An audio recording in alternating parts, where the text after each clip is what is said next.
अगर आपको लगता है कि आप पर कर्जा बढ़ता ही जा रहा है तो महाशिवरात्रि के दूसरे प्रहर में आप इस पूजा को करके अपना कर्जा खत्म कर सकते हैं।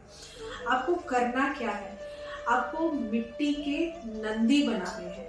बने बनाए ले आइए, नहीं तो खुद बना लीजिए।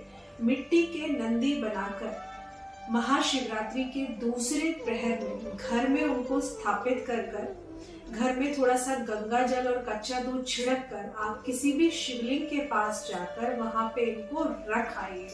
इसके साथ ही में आपको जो ध्यान देना है वो ये कि एक लोटे में जल लेकर और सफेद चंदन उसमें मिला करके ये आपने शिवलिंग पर चढ़ाना है। और शिवलिंग पर चढ़ाते हुए आपने बोलना है कि मैं आपकी प्रिय वस्तु आपके पास लेकर आया हूँ, मिट्टी से बनाकर। देखिए, मिट्टी कारक होता है बुध ग्रह का, और अगर आप मिट्टी से बनी हुई चीज कोई भी शिवलिंग पर जाकर अर्पण कर रहे हैं, इसका मतलब है आप अपने बुध ग्रह को बल दे रहे हैं।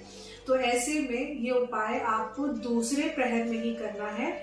ये ले जाकर के आप शिवलिंग के पास चढ़ाकर आ जाइए और उसके बाद लोटे में जल लेकर और उसमें सफेद चंदन मिलाकर शिव जी को स्नान कराइए।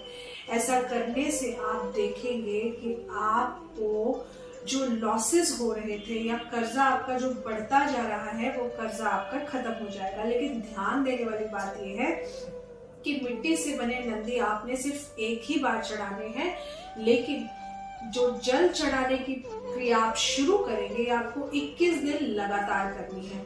लेकिन जो दूसरे प्रहर का समय है वो महाशिवरात्रि पर ही करना है। उसके बाद आप रोजाना अगले दिन से सुबह के समय ही शिवलिंग पर ये जल चढ़ाकर आएंगे। ट्रस्ट मी, आप देखेंगे कि आपकी अनएक्सपेक्टेड अर्निंग कहीं से हो जाएगी, या फिर आपको अगर किसी अपने काम का वेट था जो नहीं हो रहा था वो जरूर बनेगा। जय माता।